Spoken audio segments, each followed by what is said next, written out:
Hey everyone, thank you for listening to another episode of Spoiler Force Podcast. You can find more episodes on any podcasting platform such as Apple Podcast, Spotify, Amazon, SoundCloud, and YouTube. Don't forget to subscribe and make sure to follow Spoiler Force Podcast on Facebook, Instagram, Twitter, and Twitch. Hey everybody, this is Luci Christian, and you are listening to Spoiler Force Podcast. Go beyond, plus ultra!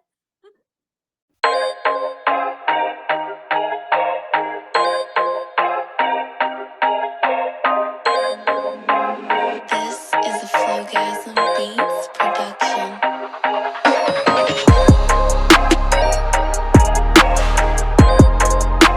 All right, so this is episode 93 of Spoiler Force Podcast. My name is Ricky, and thank you for tuning in.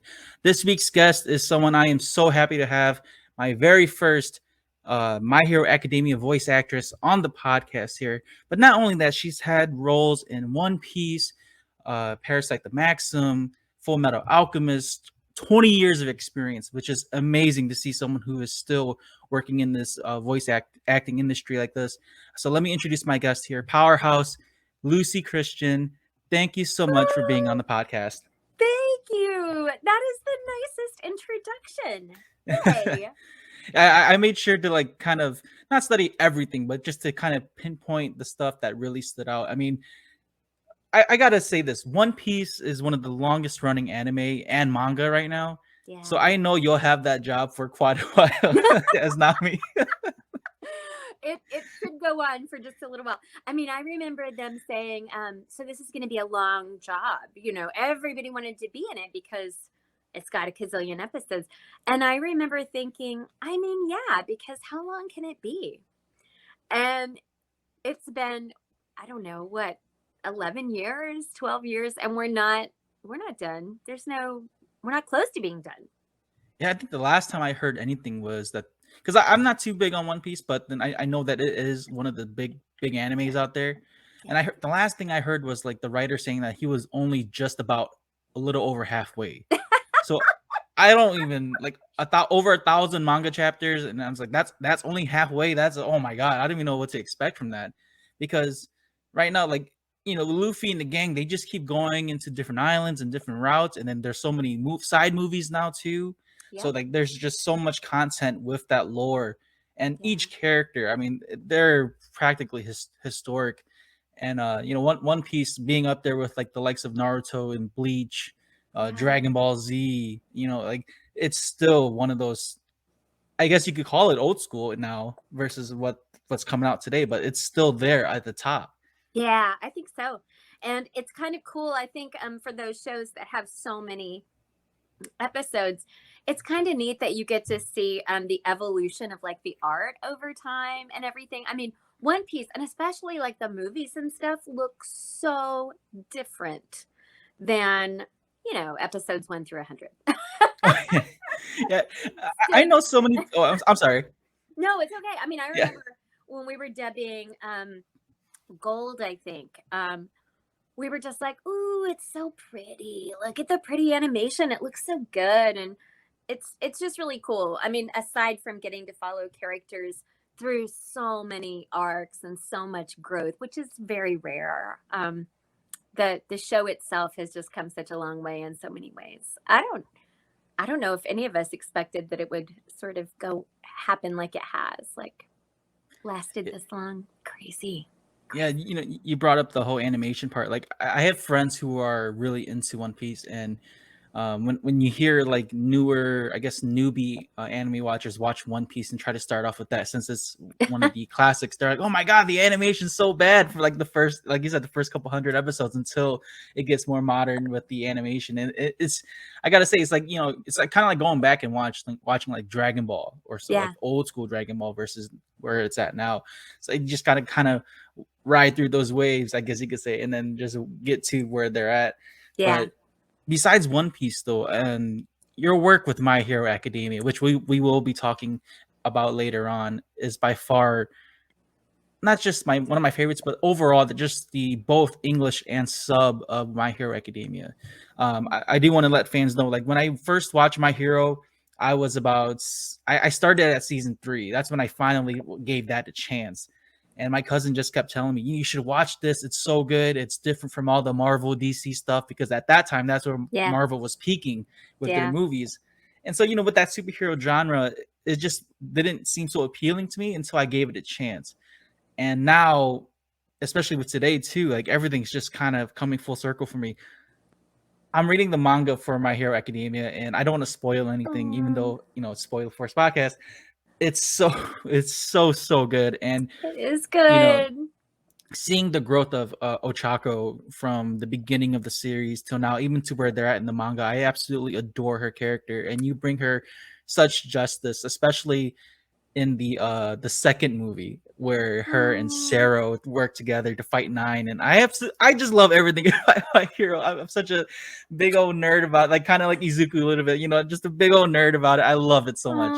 Well, I love that. It's it's a show worthy of fandom. That's one of the best things about being a part of it is I think we're all just really stoked to be a part of such a great show. And yeah, I mean, I'm with you. I love Ochako. I feel like she could really easily be just the good girl. But they've given her enough interesting things, and she has her own arc. I really got a kick out of in the beginning when she was just like, I just want to do it for the money. I'm very practical, and she's so practical. But then that time comes where what is it in season 4, I guess, when she's like, you know what? I want to save people. Like, I want to be a hero because I want to save people. And so she has her own thing. But yeah, I love that movie. So a cool thing is when we watched that movie, we were in LA at the premiere. It was right before the pandemic hit. And I mean, that place was packed with all these fans, and there was so much cosplay, and it was so much fun. So much of the cast was there. I hadn't even met some of the cast before. And it was so electric. Like, I've never experienced anything like that in my professional life. It was so cool, and I was so proud. And when Ochako does that, when she like levitates or floats all of that stuff and throws it at Nine, and her voice cracks when she's saying plus ultra, dude, I got shivers down my arm. I was so proud, and it was just so cool, so flipping cool. I gotta say, Lucy, like, for my listeners and viewers, they know that I'm, with the whole sub versus dub. I'm more sub, Yeah. but My Hero is a huge exception because all of you, the cast, everyone, kind of tweaked and changed my mind a little bit. Because what's funny is the first time I ever watched My Hero dubbed was the first movie. I bought the wrong tickets. So I went in and was thinking like, all right, I'm just gonna watch the sub and enjoy the movie, and then the English dub starts kicking in. I'm like, oh crap, I don't know if I should walk out or I'm already in here and there's fans in here. The theater's packed. I didn't want to just give up my seat. I had a good seat, so I'm like, I'm just gonna stick it out. And the more I watch it, the more I kind of just kind of learn how to not compare the two so much, especially with My Hero. Over. Yes. Yeah, so especially with that first movie and the second movie, like you and the cast won me over with the English dub. All of you guys do phenomenal jobs. And Thank you. Yeah. I feel like Colleen did a really fantastic job of casting the show, because I feel like, I mean, the Japanese is the first thing we hear, so we're fans of the Japanese too. I think that's one of the funnier things in the sub versus dub universe is as voice actors don't really look at it that way. Like, we're not competing with the Japanese. So we certainly don't feel like we are. We're there. I mean, they're the first thing I hear in my ear when I'm recording. So I take my cues off of what they do, and we all have like mutual admiration society, totally, with doing all of that. But yeah, I'm so glad that won you over. That made me think. So when I went to see Boy and the Beast in the theater, I bought the wrong tickets, so I watched it in Japanese. And I was like, oh, it's so good. Now I have to go figure out where the English dub is so I can see whatever I did. I honestly, like, after I spoke with Adam MacArthur, who does the voice of Itadori Yuji from Jujutsu Kaisen, and he had a great point too. Like, it's the skill set it takes to kind of warp the words from Japanese to English. You have to fit those puzzle pieces right, or else the mouth movements are wrong. And I never really took that into like a chord of just watching English dub or listening to it. Yeah, the nuances are different. The way how we phrase things or speak things, it's different from how the Japanese does it. But you got to give credit to the English actors for even attempting to do something like that, because I'm pretty sure the average person cannot do that. I know I couldn't do that. So, and Well, so I to think, bring character life like that, you guys yeah, are doing it great. I'll tell you, I it really is a totally different skill set. Um, I remember back the first time I was in a studio doing dubbing.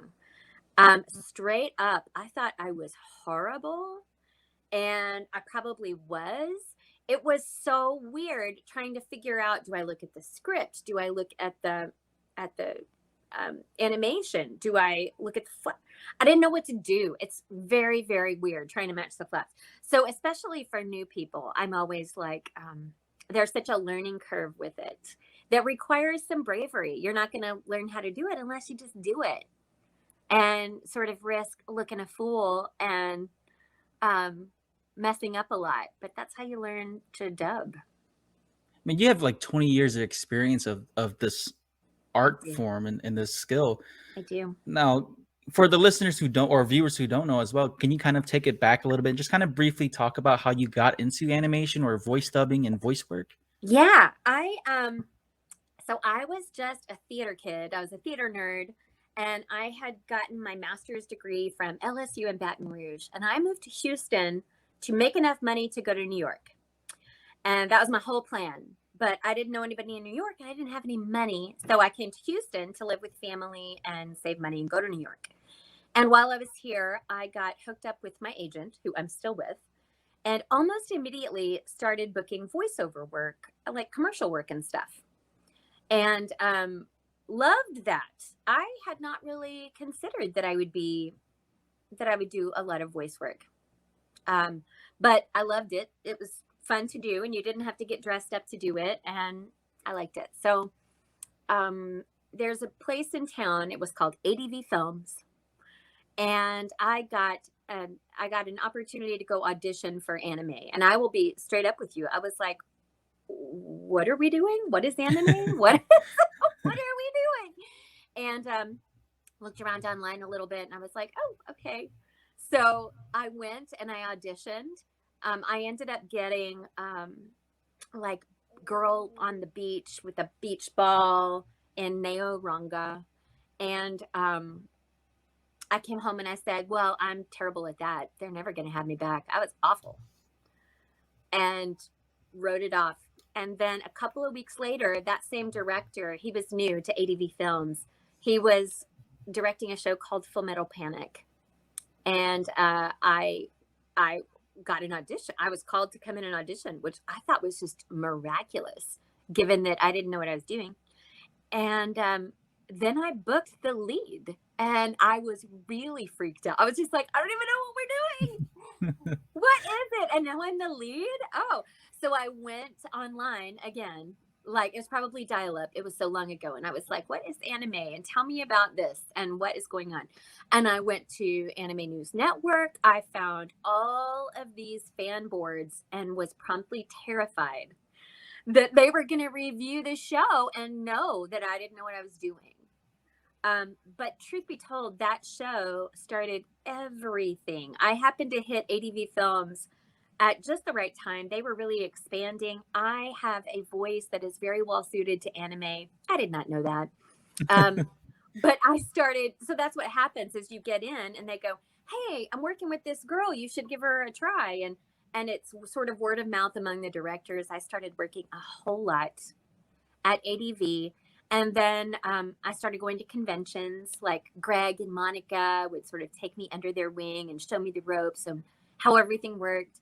And while I was at a con, I met Mike McFarland, and he said, hey, I've been watching your work in Full Metal Panic. I'm working on a little show called Full Metal Alchemist. Would you like to come to Dallas to read an episode character? You can just record an episode character for me, and we'll just use that as like your audition for Funimation. So I was like, what could I? I would love that. So I drove to Dallas and I did, she was Siren, a thief in episode 10 of Full Metal Alchemist. And that's how I started working up there. It worked out. It was good. I ended up being Wrath in Full Metal Alchemist also later in the series, and started working up at Funimation. And that is how it all happened. Like, but I didn't plan it. That's the thing, is I didn't see it coming. I just kind of did what I could with the opportunities I was given. Well, that is awesome, and that does answer like another question I was going to ask. I was going to ask if you were planning to do something like this, because a lot of voice actors, or at least the ones that I followed, they usually tend to try to be like actors, or again like Broadway or theater or something like that first, and then they just land the jobs in animation, and then that just takes off with that. Yeah. So I think that's really cool that you get to talk about that you get to share that experience, especially on the podcast here, because I do know like a lot of folks who. Because even for myself, when I was a kid, I really wanted to do voice acting just because of like Dragon Ball Z and what Funimation did with the older anime series, and and being behind a booth and not having to physically act like where they see you, it does. At least I think it makes it easier. But now that I'm older, it does take again a skill set to do that, because you have to enforce or emphasize a lot of more emotions just through your voice instead of just physical. So has that been any I guess a challenge for you as well, like from the beginning till now, like just trying to make more emotional context with your voice? I think so. I definitely think that as you grow and you learn a lot, you learn your limits pretty quickly. And so the trick, right, is always pushing past your limit. Like, still to this day, every time I am asked to voice a little boy, I think, I can't do that. And then I just do it.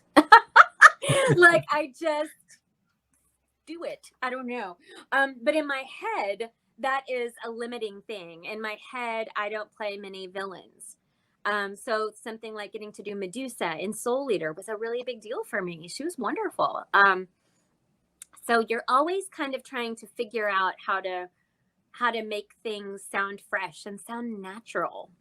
And that's kind of the thing in our business, is just figuring out whatever the project calls for, whether it's commercial or animation or games or whatever it is, figure out what that is, and then try to make your voice do that in the right timing.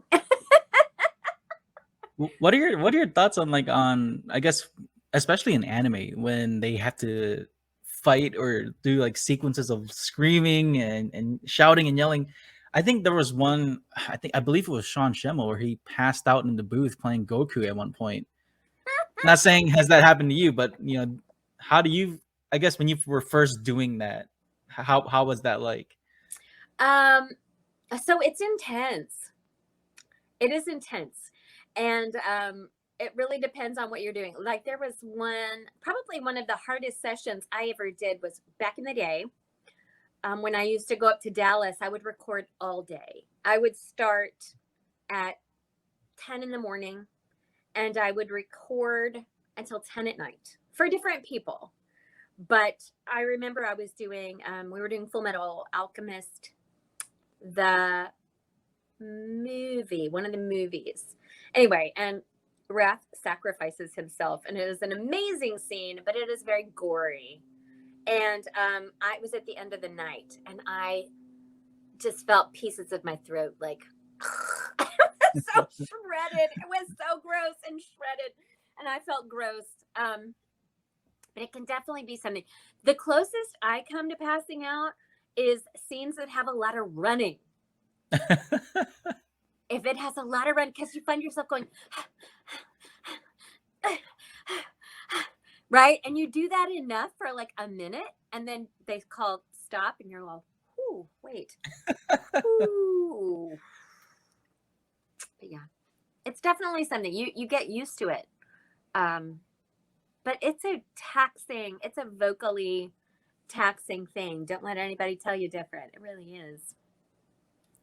Yeah, I think with again, like with how Japanese actors kind of set the bar with that, it's very very intense, and Yeah. you don't really see that in a lot of American cartoons where they're screaming or shouting attacks or like very intense moments like that. So I always wondered how English dub actors would feel about that, because you wouldn't see like Tom and Jerry do like attacks with their bats and shout out their moves and stuff like that.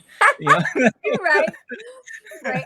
So a funny thing about like the shouting and yelling and screaming and all that stuff. So I heard a director once told me that they could tell a new voice actor by fights and reactions, because normally because of what you're talking about, like when a normal person is standing in front of the microphone, and it says you're supposed to scream because you're running from a fire, most people will just go, ah, because you don't want to freak out the microphone, or it feels weird to scream at the top of your lungs. But people who are in the know will just let it rip, so that it sounds like really vital, or fighting or stuff like that. We get real good at reactions, not little like, but, you just get used to it. Now, since we're on this topic of fighting as well, I know Ochako does a lot of that in the series now. She's more involved with evolving as a character. And like before with My Hero, she was very laid back, and like you said, she was about the money. And then now with the seasons going on, and she's becoming more of a hero.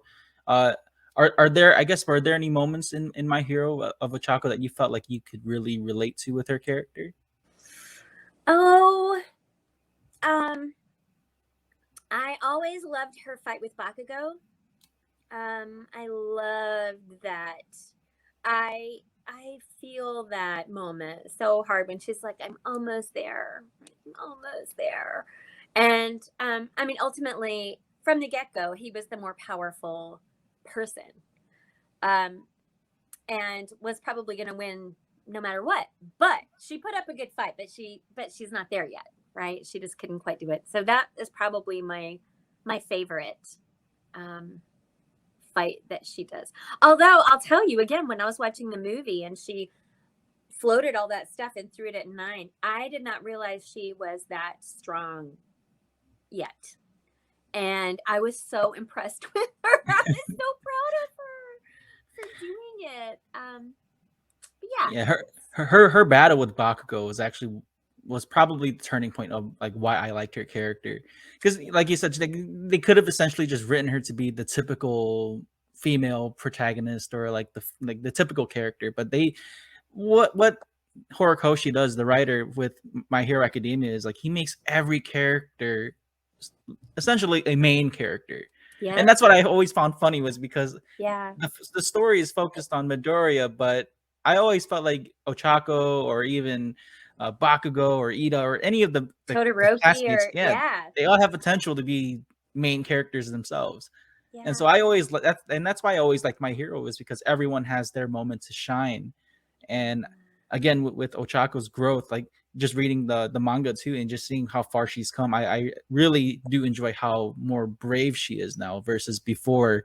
And you kind of just see like the influence that Midoriya has on not just her but the students too. Now, Yeah. with Ochako's character growth, did you feel like was there anything that you felt like you could relate to her as well with her character? Yeah, I mean, apart from the fact that our voices are not that dissimilar, I just sound a lot like her, like naturally. But yeah, so I also probably would like to. Well, I'm sort of a good girl. I've sort of always been kind of the good girl in my life, and sort of chafed at that a little bit. Like I feel like there's more, especially when I was younger. I was like, there's more to me than just whatever it is you see. So I get that about her. I'm also very practical underneath it all, even though I'm an actor and actors can be like, we're creative, right brained people and all of that. I am a very practical person, the way I live and how I make my choices and stuff like that. And so the more I learned about Ochako, the more I just kind of thought, yay. Yay. She's great. I also love about her, what I love about all of them is the creator has given all of these people so much integrity. Each one of them has this sort of streak of justice. It's like a rightness that no matter who they are, Bakugo has issues, but you can't deny his integrity. I mean, even when he's tried to, they're trying to woo him to the League of Villains, he will not be wooed. Like, no way. He has too much integrity. Like, I don't know what, but anyway, I love that about all of them. I feel like it's something that we all sort of latch on to, no matter who you are. Plus, if you don't like the main cast, there are so many people in the show that you can fall in love with. So many different great characters. The League of Villains is amazing. Toga, one of my kids' favorites is Toga. So speaking of Toga, I have the Toga shirt on. Yes. Yeah, Leah Clark does an amazing job as Toga, and again, like I've said, Awesome. the English cast for My Hero, you guys do a fantastic job, and not so much like where you guys are kind of copying, but there are similarities to how you guys portray the characters versus the original sub. So that's why I really like that too. But then you guys have your own little twist to it, which I like that too. And I guess for Ochako's voice, was this something that you were told to kind of already come up with, or was that something you did on your own? So the funny thing about that is I was not auditioning for new shows. At the time, so the short story is after I had my second baby, it was just so, I don't know, I had a lot going on. And I started sort of having panic attacks and stuff. And so I started trying to cut back and like figure out how to streamline some stuff. And I ended up going to Mike up at Funimation and saying, hey, I need to take a break from all the trips I'm taking, because that's 4.5 hours away from my house. And I said, I'm not going to audition for anything new, but I will do One Piece. The shows that I already have, I will do, but I'm not going to audition for anything new. And they worked with me on that to be able to do that. So the reason I say that is because I was not going to audition for anything new. And then I was up there working on One Piece one day, and I ran into Ian Sinclair in the hallway. And he was like, hey, what are you doing? I'm like, I'm working on One Piece. I was like, what are you doing? He goes, I'm here to audition for My Hero. And I said, oh, is that what's happening today? And he said, yeah, are you auditioning? And I said, no, I'm not auditioning. And he goes, why aren't you auditioning? And I was like, I'm not auditioning for anything new. And he goes, you should audition for this show. And I was like, no. And he goes, you should audition for the show. And he was just, so I was like, oh. So I went out and I was looking at the sides. There's a binder usually out in the lobby, and it has a breakdown of all the different characters and what the audition lines are. I'm looking at the sides out there, like nonchalant, like whatever. And I ended up going back to Colleen's studio and being like, hi, can I read for this show? Just please. So casually. Yes.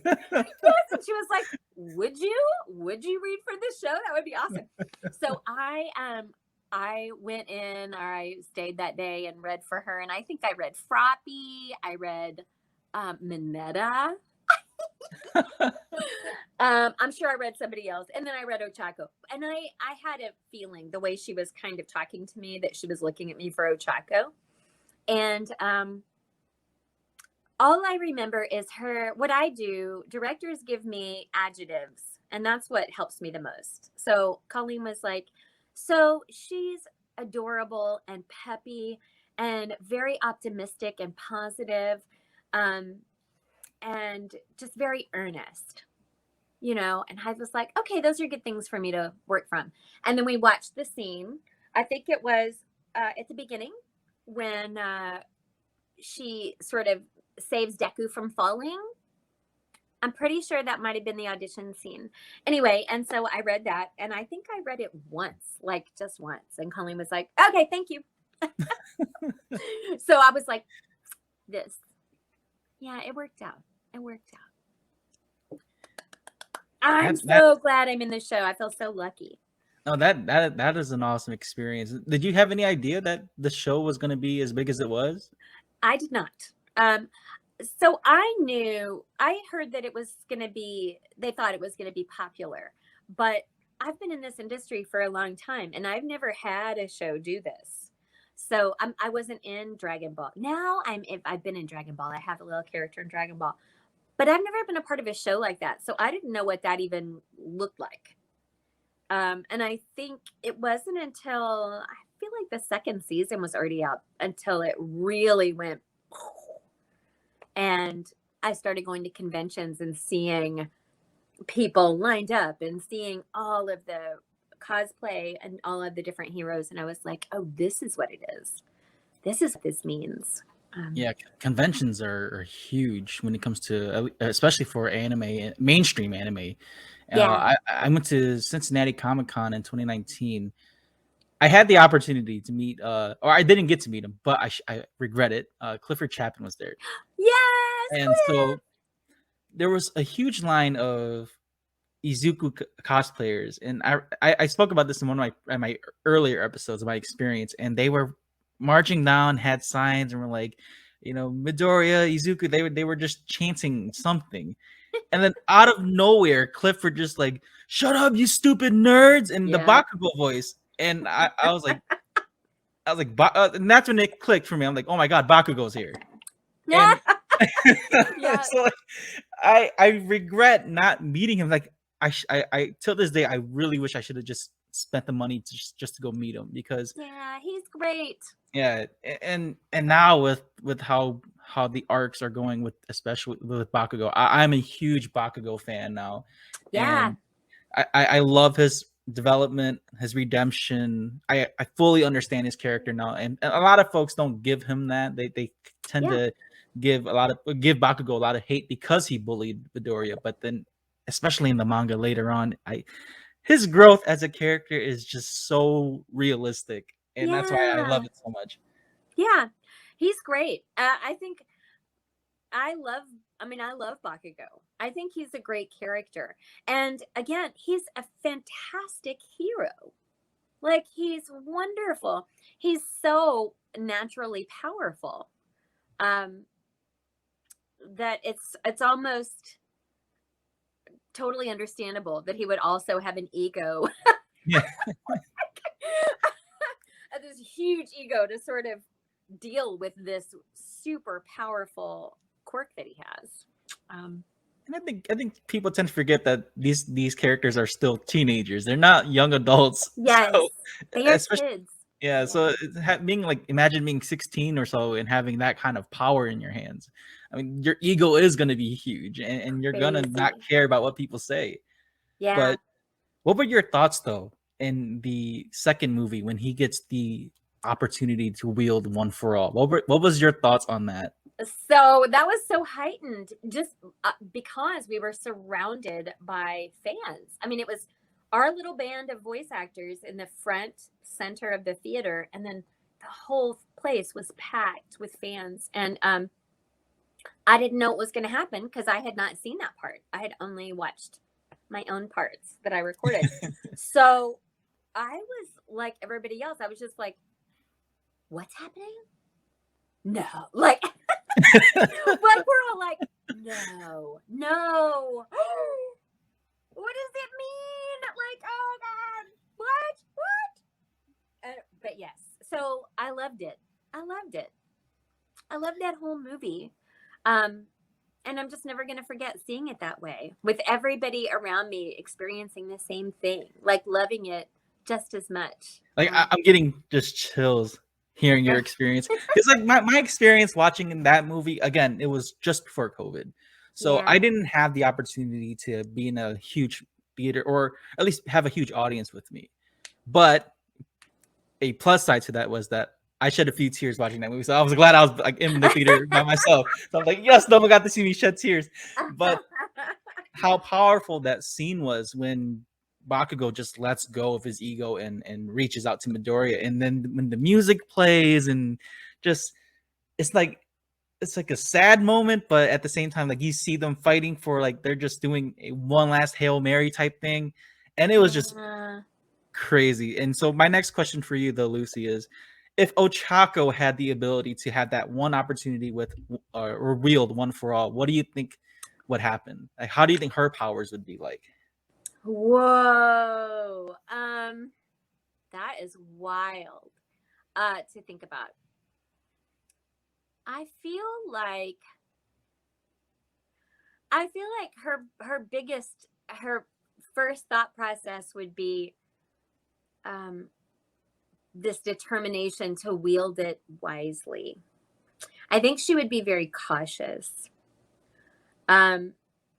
Also because I mean, and I don't know how much you've seen of season 5. I'm caught up with. Okay. Yeah. So as you know, as things happen and Izuku, various things are coming out with his power and stuff. You know, she's sort of having a front row seat to some of that. And I mean, I audibly gasped when she sort of threw herself onto him. You know what I'm talking about? Yeah. To sort of pull him back from the edge. So I feel like if that were to happen for her, I think she, being her, would just feel a tremendous responsibility to be very careful and very wise about it, about that power. But that's wild to think about. Now that I have to think about what she would like do, but no, but that is a great answer. She would just be like, "Whoa, oh my gosh, this is an awesome responsibility." Yeah, I hope I'm up to the challenge. Is kind of what she would do. I mean, that's a great answer too, because like the reason I ask you this because you literally voice her. So, and I guess with her character, I think she would be very careful with this. She wouldn't be reckless like how Bakugo would be, or like how Midoriya would be. I'm just showing you my dog. Okay, I knew I saw something back there. Yeah, she's back here just taking a nap. Okay, keep going. But but I think Ochako would be very careful with that kind of, or at least with that amount of power, especially with her float quirk being enhanced like that too. So I think she would be a type to be very careful. Now, I'm pretty sure you get this a lot at conventions too, but what are your thoughts on the whole ship thing between Bakugo and Ochako? Oh, Bakugo and Ochako. So I think that is so funny. And but you know, I get it. I get why that is appealing. I do think she has his respect, and that is not easily earned. After their fight, when I think it was Ida says something like, how dare you beat up on a fragile girl or some such thing. And Bakugo says, she's not fragile. And it's the closest thing he comes to giving a compliment to anybody. So I think that there is that fun idea that that good, wholesome girl would be converted to being a little bad with Bakugo, but also appeal to the better part of him. So I get that. I get a lot of fan art sent to me that has them. And I get a lot of Deku and Ochako for obvious reasons. Yeah, it's super obvious with Doria and Ochako. You know, what's funny is I saw someone's video on YouTube where they asked you to respond, like if she was to confess to Midoriya. And I thought that was one of the like funniest but also cutest things ever, because she would react like that to Midoriya, because they both like throughout the show she adores him, but then she doesn't admit it or she doesn't say it, and then when her face turns red, like you see like Frothy and even Aoyama, like they notice those things, Yeah. and and so she kind of just tries to hide it, but then it's so obvious that she adores Midoriya. I know. She admires him so much too. It's this genuine thing. But as you said before, that's where it's easy to forget that they're kids. Like she may be becoming all kinds of powerful, but that doesn't mean she knows how to put two words together about how she feels about somebody. She's still 16 or whatever, 15 or however old they are. They're not even that old. I don't think. Anyway. They're still first years, which is so crazy to me. Oh yeah, especially in that universe where they're going to school to being heroes, and then there's again with her being with like I forgot what was called, like her team with Ryuku and with Hado, like she's with that kind of experienced team. Yeah. And speaking of that too, with the latest movie being shown in the trailers drop, Ochako has again, she's on the poster. She might have another big part again. What are your thoughts on that, if you can talk about it? What are your thoughts on those, on the whole third movie coming out? I'm just stoked it exists. I mean, I've only watched the trailer. I haven't dubbed anything on it or seen anything more. But that's exciting. It's really fun to be a part of a show that people want to see more. They want to see the classes fighting together. They want to see more from all of these people. And so that's exciting. I can't wait. The last movie when we did it, I recorded it all over the internet. Oh, wow. Crazy. Hopefully it's not like that still. But I mean, with COVID, I think COVID is kind of calming down a little bit. But I do know like a lot of voice actors been doing a lot of work at home. Is that something you've been doing too? Yes. I put in a studio at my house maybe around 2015. And I did that mostly so that I could do audiobooks and stuff from here. It is right over there. It's just in that closet over there. But I did that so that I could do those things, e-learning and various stuff. I never thought I would record anime from home. Ever, never. I don't have Pro Tools. I don't know. I just never thought I would. But when we went into lockdown, Funimation was, I will sing their praises all day. Their production team figured out how we could record from home pretty quickly. And it's allowed everybody to keep working. So, yay. It's not, it's different, but it's worked, so woohoo. And it gives you no reason not to work. So right. You can't really call in sick unless you're really sick. That's right. Plus, the whole working from home has not been bad. I love my friends out in California. And when I got to do this fun game, Phantom Breaker Omnia, with my dear friend Patrick Seitz, and I was recording here, I was like, woo, we are in the future and I like it. This is great. I will take this.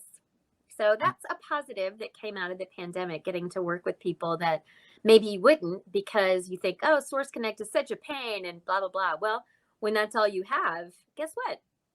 You learn to work. You do it. Do you want to start your own podcast? Then sign up with Buzzsprout. Buzzsprout has helped hundreds of thousands of users to begin their podcasting journey. With easy-to-use tools, you can effectively get your podcast onto many platforms such as Apple Podcasts, Spotify, Amazon, iHeartRadio, and more. You can view stats, create audio clips, and even have your own podcasting website.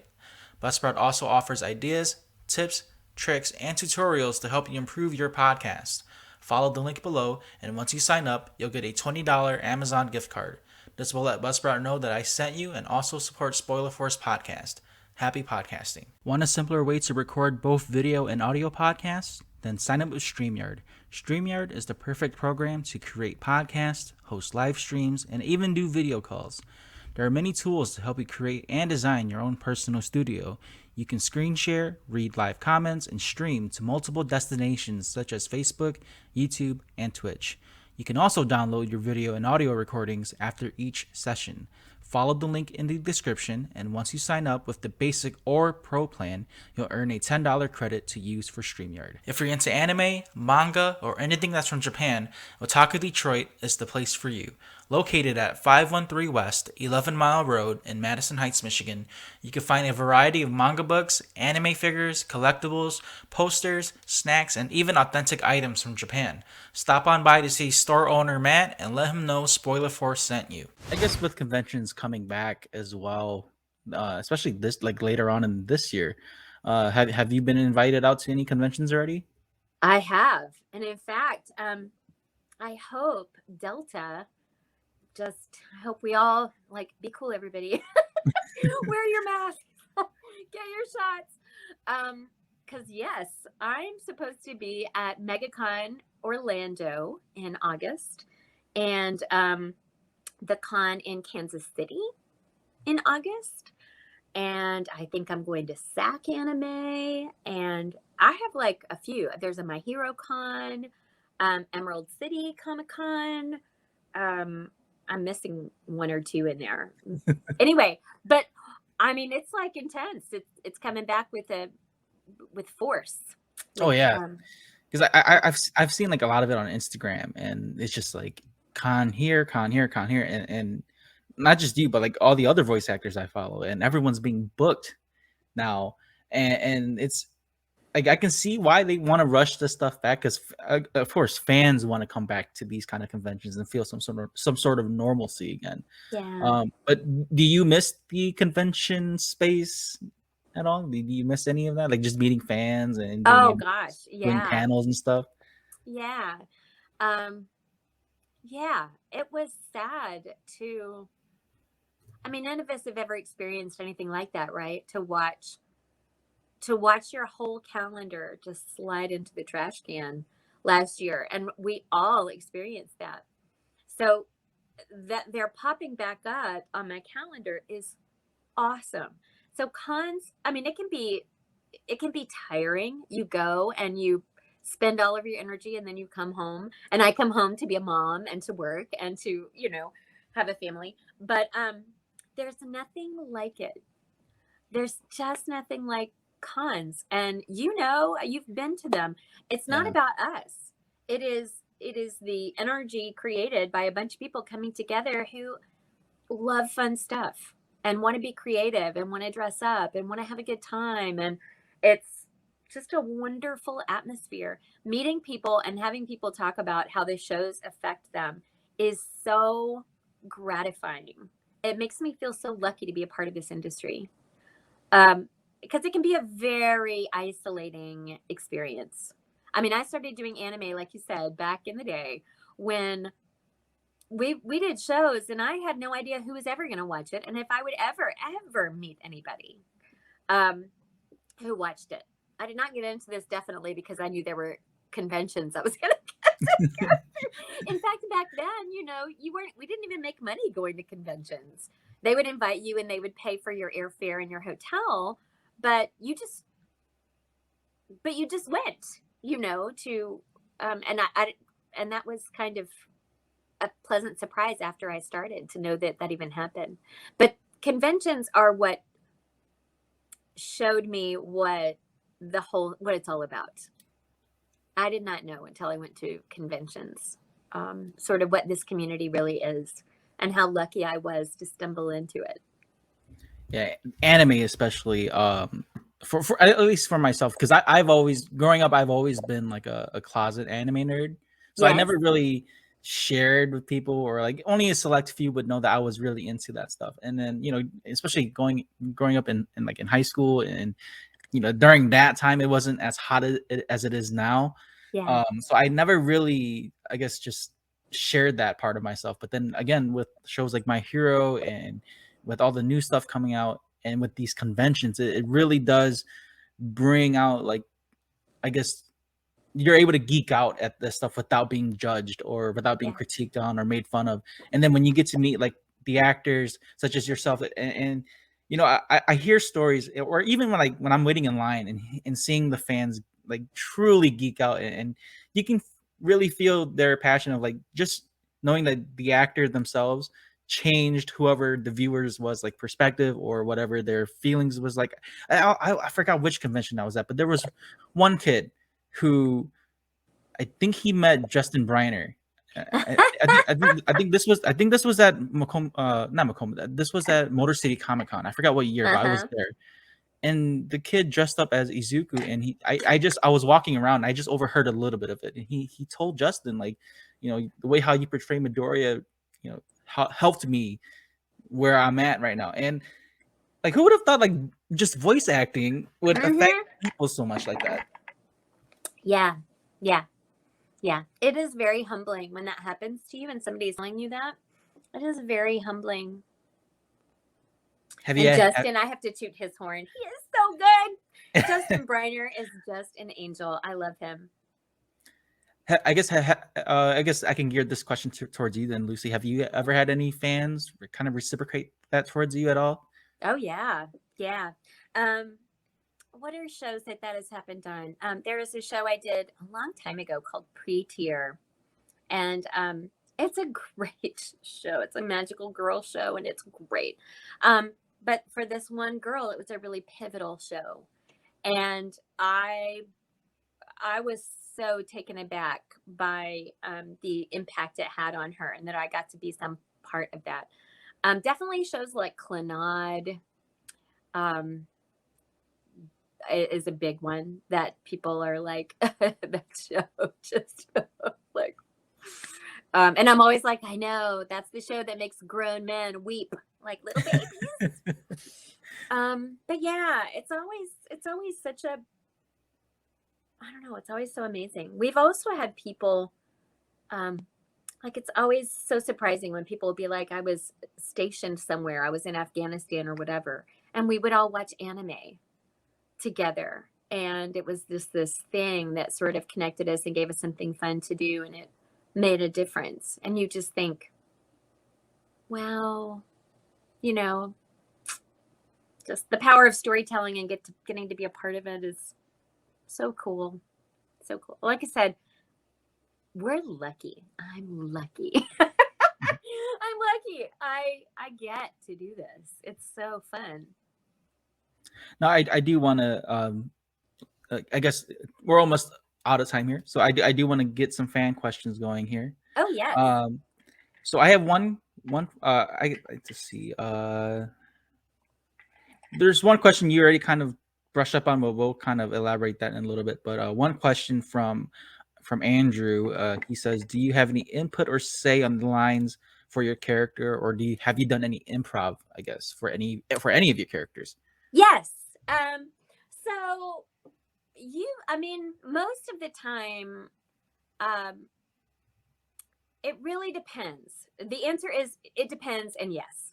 Because what happens is you watch it through usually in Japanese, and you'll see what's going to fit, or if it's going to fit or not. And you learn to just know that. You can read the line and watch it and go, that's not going to fit, or that's going to fit.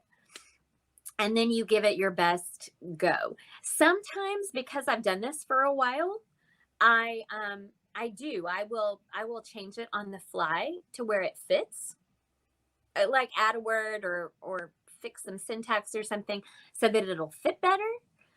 Or sometimes you do it and you see it doesn't fit, and I'll go, hey, can I try something else? And they're like, sure. And I change it a little bit and make it fit. So that is definitely something that does happen. That also probably depends on your director. Every director is a little bit different. Directors that have done it for a while generally are a little freer with letting actors play like that. It's just my experience. Newer directors tend to be more like, it's my responsibility, I have to fix it. But yeah, I do ad lib sometimes. One of my favorite ad libs ever was this weird show called Azumanga Daioh.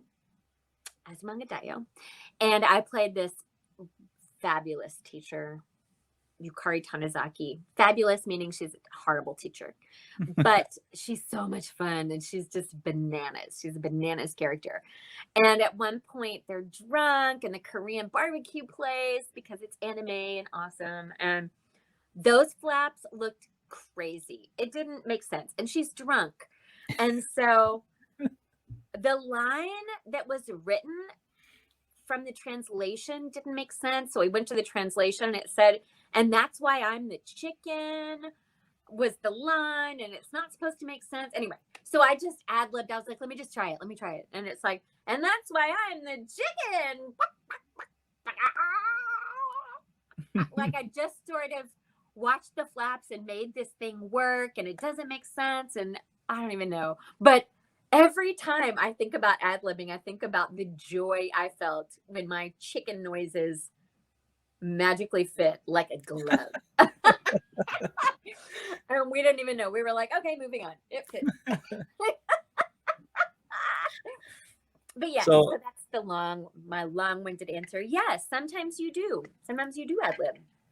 I think that's great too, though, that you get to have opportunities like that. That way, it doesn't make you seem so robotic at times. Where you do get to ad lib and throw in some inputs. That's great that you get to do that for your characters, especially being a dub actor. Yeah. Now the next question here, we kind of brushed up on this a little bit, but if you can just kind of elaborate a little bit more. My cousin Michael asks, was there a voice or a character that you worked on that you felt closest to? I know we kind of touched up on that a little bit with Ochako, but were there any other characters that you felt like you really related to that you've acted on? Yes. Yes. There was this one, I've talked about it. I feel like I've talked about it for years, but it's so good. So this show called Princess Tutu was my first favorite show. I was so invested in that show and in that character because it's sort of three different characters in one character, and each of them are a little bit different, but I was just really invested in it. I loved it. It's sort of this dark fairy tale. It's very dark and kind of tragic, but it looks like a kid's show, but it looks like something Disney would do. Like it's just so sweet and pretty but dark. And anyway, and I loved it. And at the end of it, I bawled my ugly cry. There is YouTube video of me crying so hard at the end of it. But that show really bookended a time. I think that's why I connected with it so much. It happened at a time in my life that bookended a lot of things. And so it was just a really emotional thing. Anyway. And my kids, that's when I've let my kids see most of it. It's so good. I like when animes are like that too, where you think it's nice and then it's completely twisted. Yes.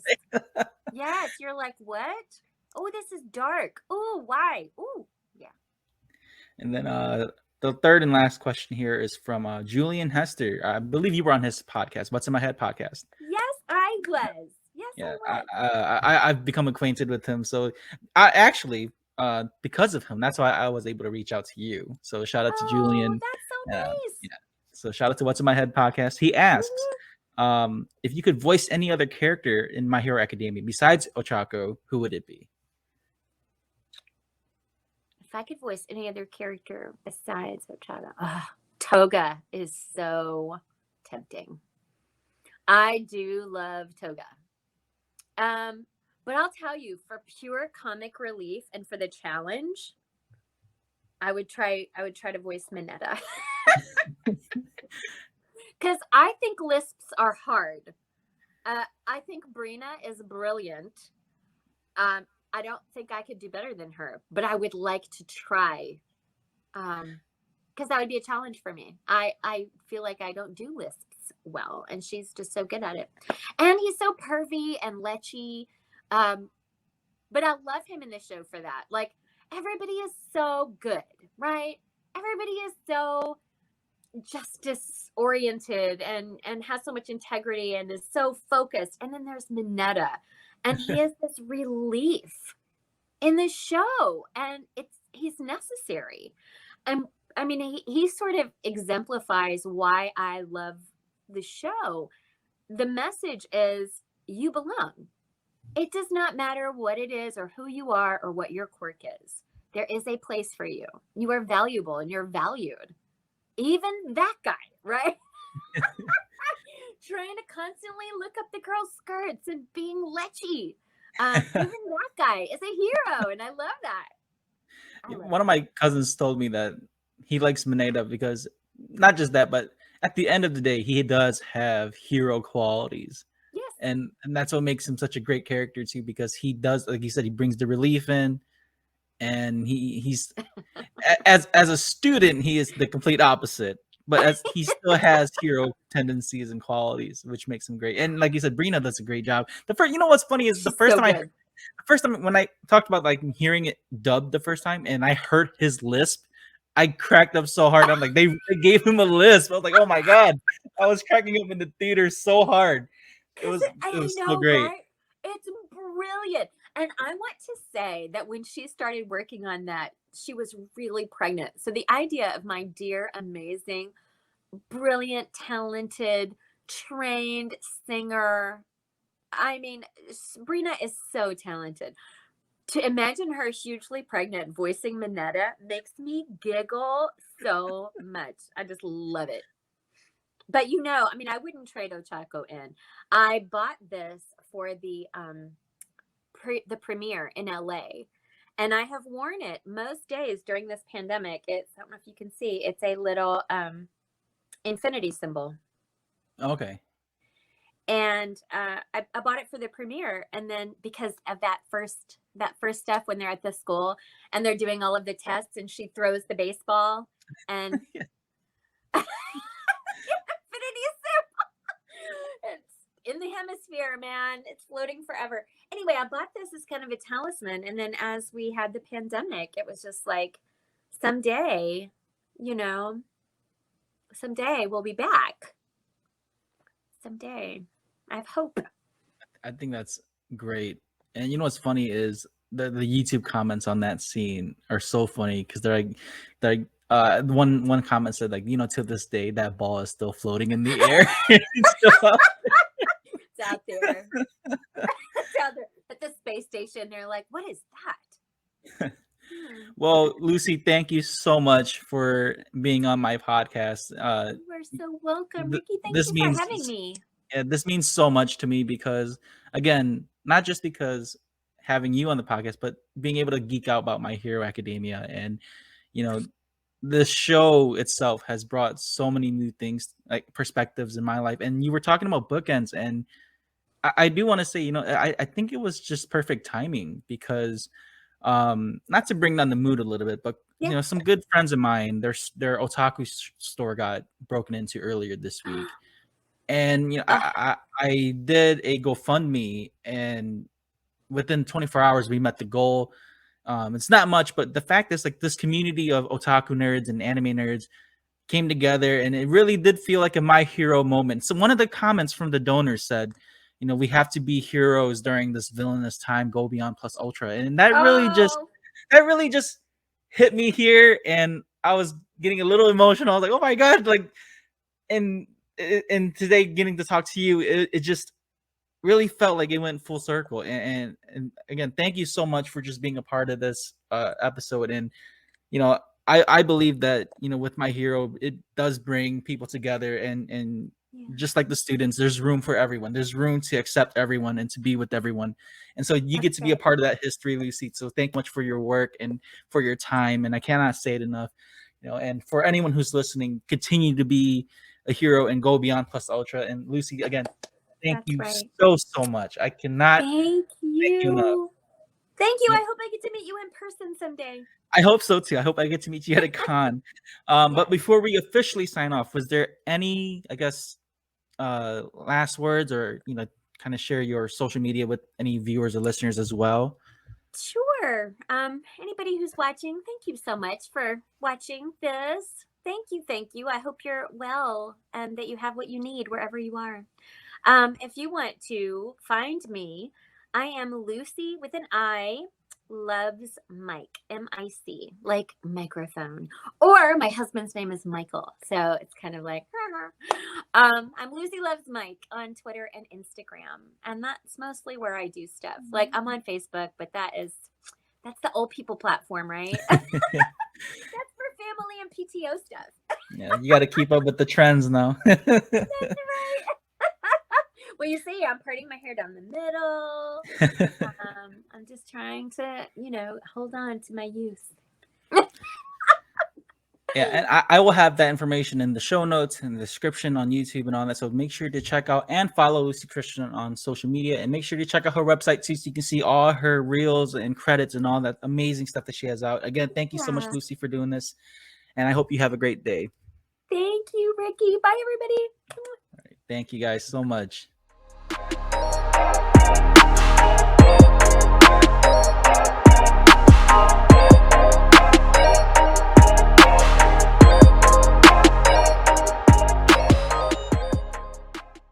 If you enjoyed this episode, make sure to follow, like, share, subscribe, and rate Spoiler Force Podcast. If you have any guest recommendations, comments, questions, concerns, or criticism, you can email me at rickyvang92@gmail.com or message me online on any of my social media platforms.